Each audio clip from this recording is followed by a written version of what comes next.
So we talked about cash flow, debt management, reserves, proper protection, build wealth.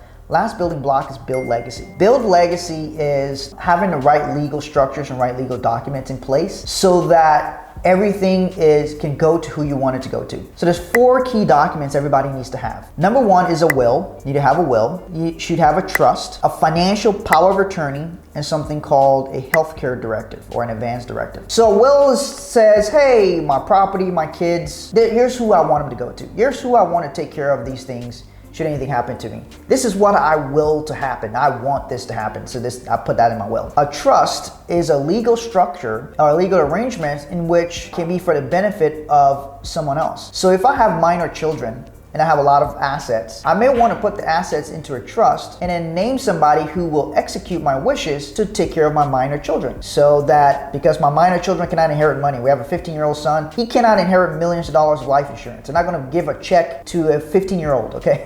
They're not going to give him a $50 million check.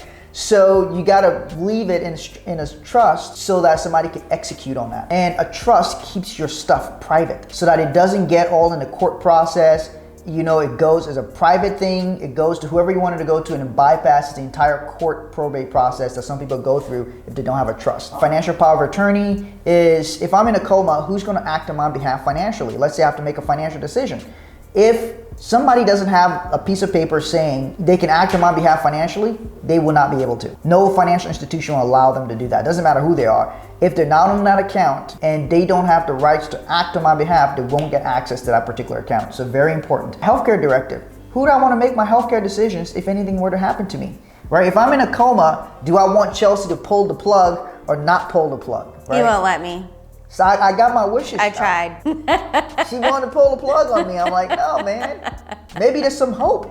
So you see, Chelsea doesn't mind. She's like, yeah. Pull the plug. Don't waste the money. I could not do that. I would have found it to be very hard.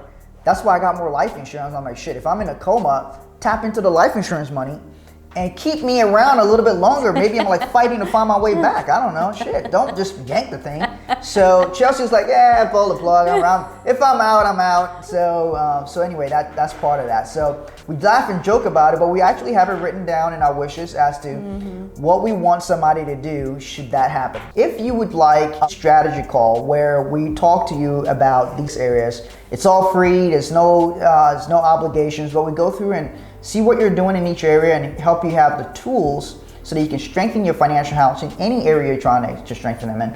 You can go to 6buildingblocks.com. It's the number 6, 6buildingblocks.com/strategy. And when you request a strategy call, you will receive a free digital copy of our book, Let's Fight About Money. So it's a free gift to you for taking action to strengthen your financial house.